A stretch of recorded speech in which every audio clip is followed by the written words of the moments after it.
What's up, guys? Welcome to episode 23 of the Firefighters Podcast.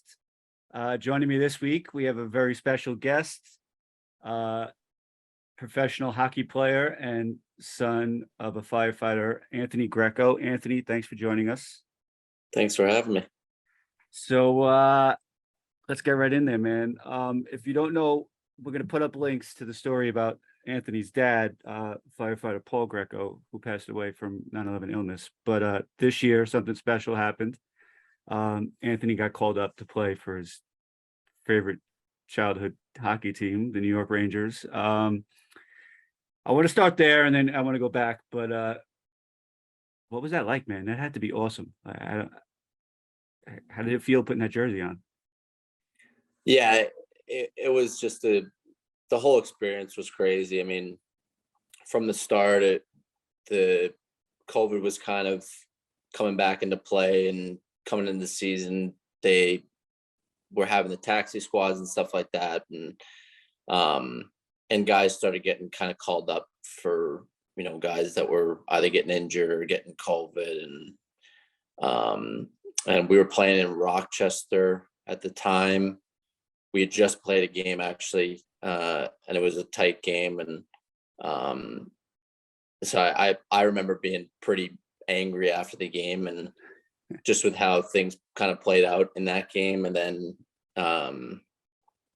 we were just kind of stretching, and our coach came down and said me and another guy were going to head to Los Angeles, and the team was New York was in Los Angeles at the time, and so it was a pretty decent trip to kind of get called up for. They were doing their West Coast swing, I guess, and yeah, it was kind of just a whirlwind from there. And I think with how many guys were there, you didn't know if it would have taken a lot of guys to be out of the lineup to get in the lineup, but right. Guys were kind of dropping like flies at the time. But and it was really, I'd only played one game previous, so it was still a very antsy moment, I guess, and nervy moment. But yeah, we got to LA, and they don't really give you much. They don't really tell you what's, where you got to be, what you got to do. I mean, even what you got to wear. I had no clothes on me. I had nothing. So,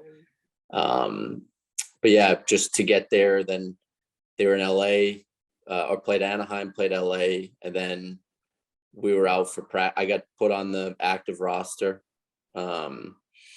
and we went out for morning skate in San Jose, and we kind of skating around, and guys, it starts to kind of flow through the team about, this guy might have tested positive, that guy might have tested positive. And I kind of had a feeling that I was probably the next guy going in, and it's as simple as they kind of come up to you and they say, yeah, you're, I think it was Lafreniere or Strom maybe, or no, Lafreniere that tested positive, and they're like, yeah, you're playing tonight. I was like, I guess that's it. Awesome, right? Yeah. So then you had to start making your phone calls, right? I remember getting a text from your mom. She was all excited. Yeah, you try and not give her a heart attack, and kind of just ease her into it. But right. But I gotta tell you, man, you played awesome. If that's the only whatever you got, 9 minutes or whatever, that's all you get from them. I don't know. It was awesome. Should be proud of that. But what I thought was great was your interview during the intermission. You handled that. I don't know if you were prepared. Did you know they were going to interview you, or? I think you kind of know based on like how you're playing, right. And then I don't think anybody was very aware of like the story behind everything. And I think leading up to the game, it was starting to kind of leak out about, what it meant to me and family and stuff like that. So they just grabbed you after the first period. I had been playing pretty well up to that point, and they just go like, yeah, you're getting interviewed. And I was like, okay. Better than giving you time to think about what you're going to say, right? Exactly. But when they asked you about your dad, you handled that perfectly. I was getting choked up watching it. I don't know how you held it in, but that was a good moment, though. And what you said was perfect. That's, my son had just told me the same thing like the day before, that going to the games with me was his favorite thing to do. Yeah, for sure. So you had all of us crying back home, but you did a great No, job. it was good, and it was just like you said, it kind of, you're in the middle of a game, so Right. you're just trying to like stay focused on the game. And I know some of the like staff and management wasn't like thrilled that they brought it up in the middle of the game, because they were Right. kind of like, Yeah. you I couldn't believe it either. I was like, that seems like a post game question, not an in you game would question. think, right? But no, it was good, and I was my focus on playing the game and playing well, and it you kind of just take it as it comes. You did. I'm sure you've heard this by now, but when they said you had 343 minutes of ice time in the first period, that was like everyone would just stop what Crazy. they were doing. Crazy. I know most of our listeners know this, but 343 is the number of firefighters that were killed on 9/11. So it was pretty crazy that that's what you came in at. What you have, like Yeah, 4 or 5 shots on net too? yeah. I think I ended the game with 5 shots, and Uh, yeah, could have I had a know couple we were points, and screaming. I had the little guy. I kept him up. He was screaming at the TV, but it you was became his awesome. favorite player after that. I know you met him a few weeks ago, and for like 3 days after, he would just come up to me and ask me random Anthony Greco facts. Like, Dad, what teams does Anthony Greco played on? How many goals does he have? How many times was he in the All-Star game? But he became obsessed with the video. I don't know if you ever saw this. Somebody did a side by side of you and McDavid Yeah, with, yeah, with the skates. So he yep. became obsessed with watching that video.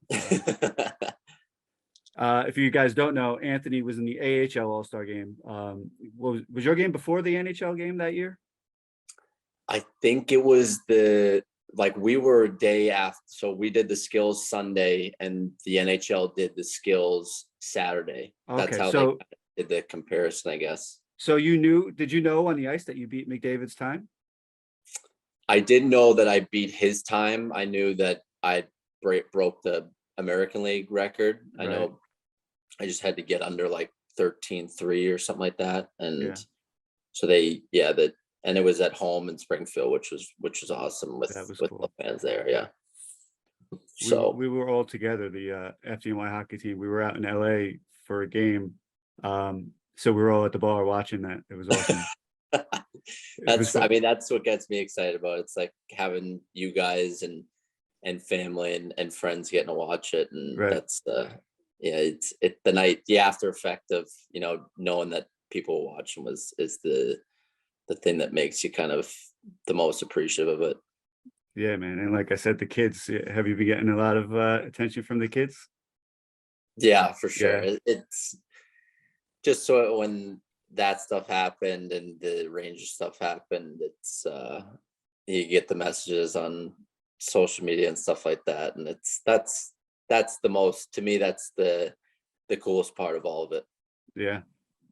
for sure. It's a lot. A lot of people don't know the sacrifice that goes into being a professional hockey player, more so than any other sport.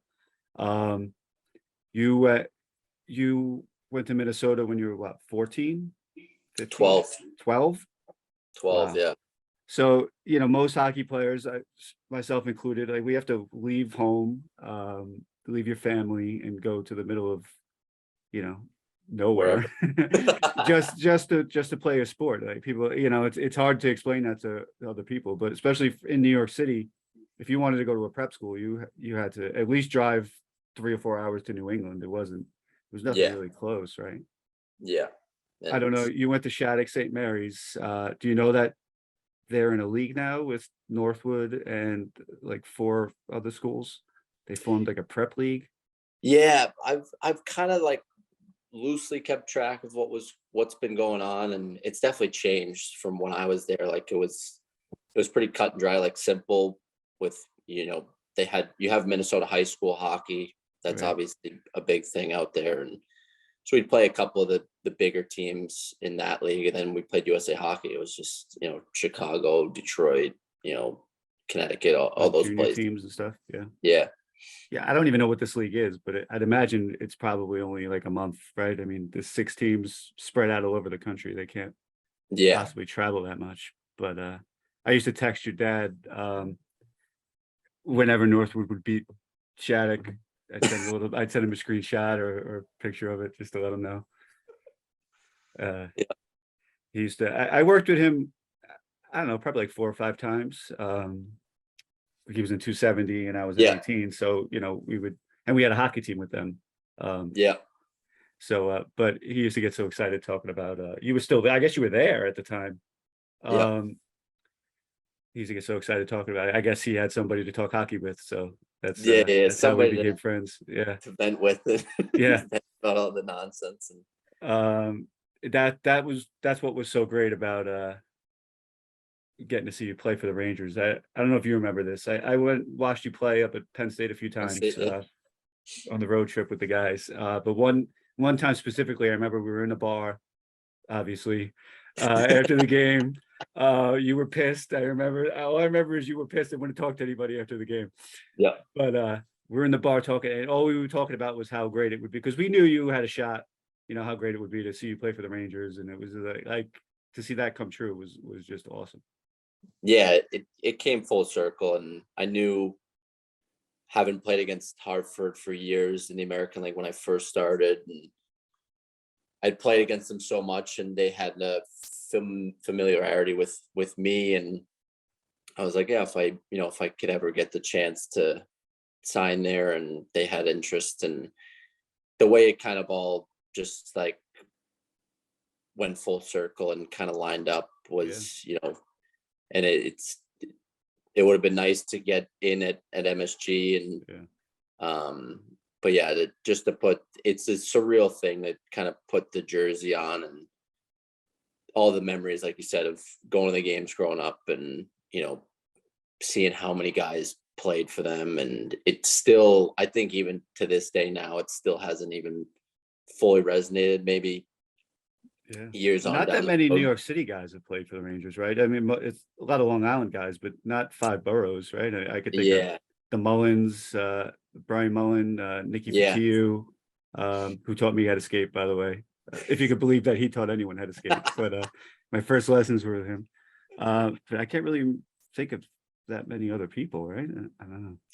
Not Maybe that I know. Matthew Schneider, I think, was born in Manhattan, but I don't know if he ever lived here. But Yeah, but yeah, it went full circle, and yeah, it was just, I just to have dad be FDMY and yeah. have that kind of connection to the city, like that to me was even bigger. It was just like he's worked in the city and was a firefighter and with the FDNY in 9/11, and you make so Yeah. many connections and around so many firefighters, like you guys coming up to Penn State, and the softball tournaments, and Yeah. everything. It was to kind of be representative of that was the most important thing to me.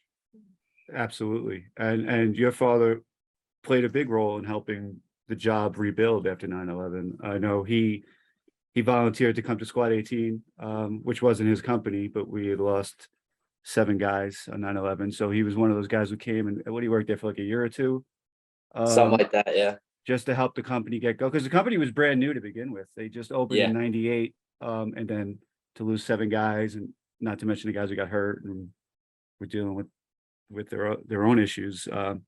So yeah, I mean, he played a big role in getting that company back on its feet and moving forward. And you know, for anyone who's been to New York City, you know what the FDNY means to New York City. It's kind of the heartbeat. No offense to the other agencies, but you know, there's nothing like seeing that big red truck drive by.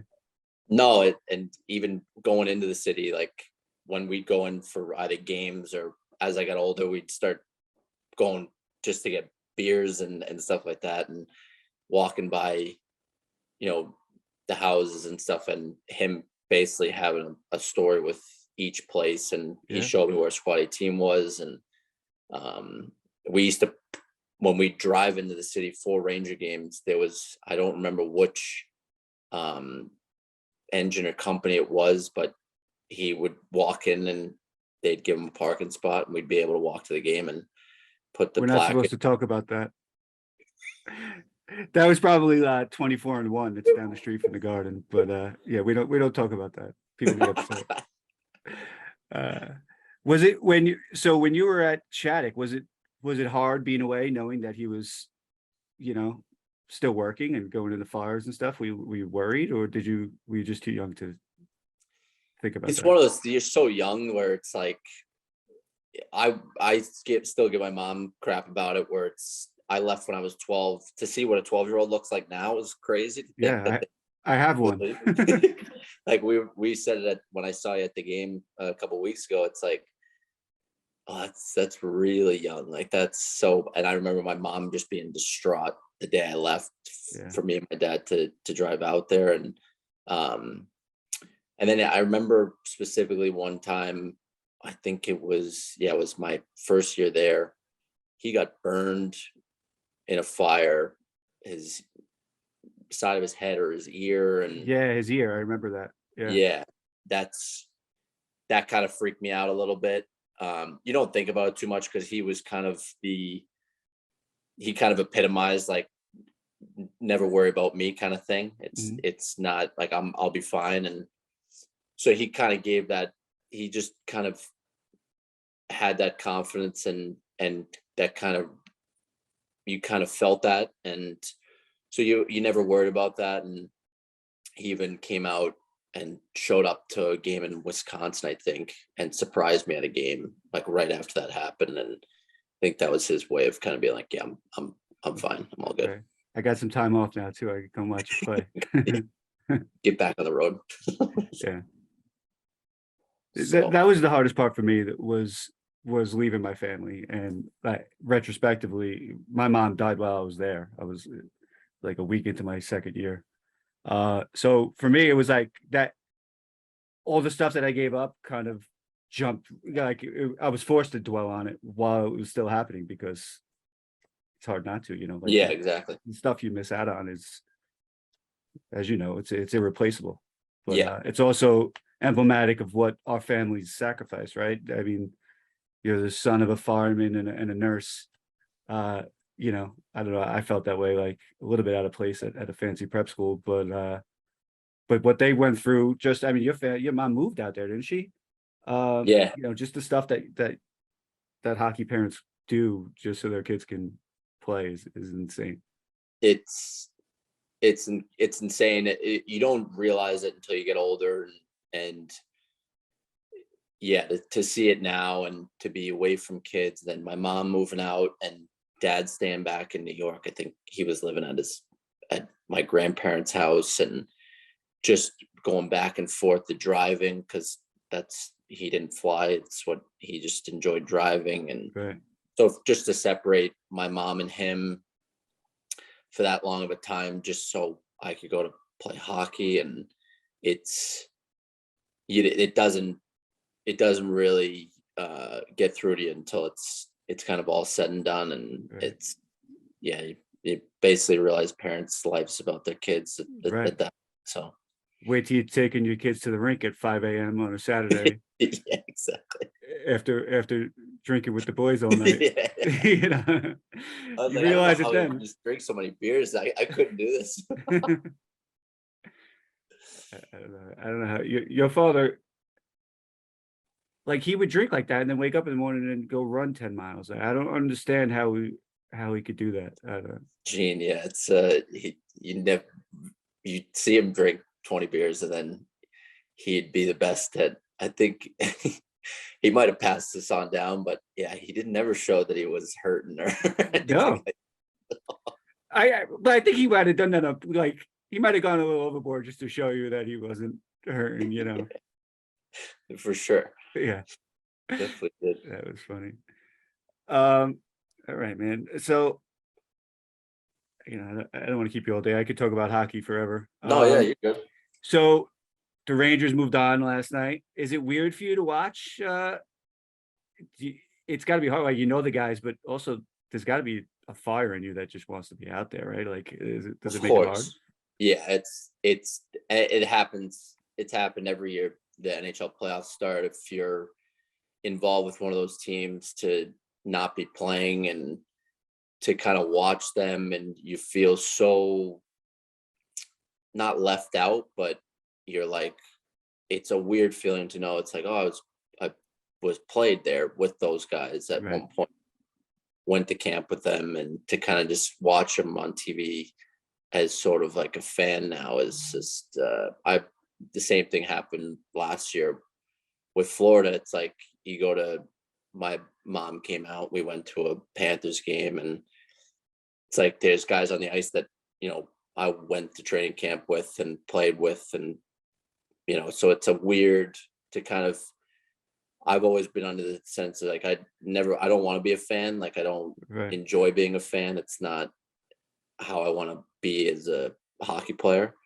So to kind of watch them, and I'm happy for the players that they're winning and doing well, and texting with some of the guys that are with the team, and it's exciting for them to watch because they've been through it all season and have gone through it.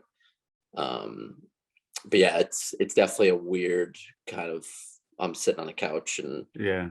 guys are playing kind of thing. So I was thinking about that before, like, hypothetically, what if COVID ran through the team again? Are you guys able to move up, or is the roster like locked when the playoffs they have start? guys like they have they call them black aces All right. essentially. So they brought a group of guys up, and they got so many guys at the trade deadline. So Yeah. they were pretty full to begin with. And yeah, it was I don't think they're grabbing me off the couch Yeah. after not skating for a while to go play. So Well, you should have played a couple of weeks ago. You should have brought your shit.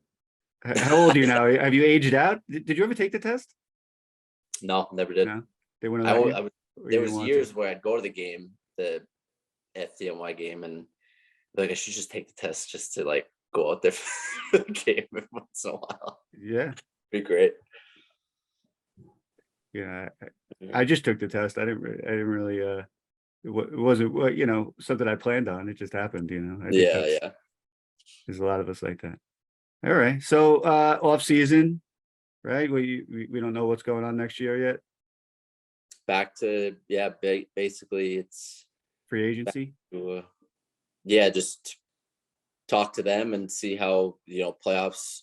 Nothing really begins until the somebody wins, Right. and they kind of, everybody starts getting ready for next year, and July 1 is, or whatever it is this year, and figure out what's next. All right.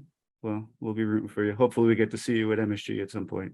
I don't That's care the what goal. jersey you're wearing. I just want to see you play. Exactly. Yeah. Exactly. To the point. All right. Well, thanks for coming on. Maybe we'll give us an update next year. We'll see where you're at. Hopefully we have some good news to bring everybody. But Absolutely. this is Anthony. Thanks for joining us. Good luck. Enjoy your summer. Talk to you soon. Thank All you. right. Thanks, bro.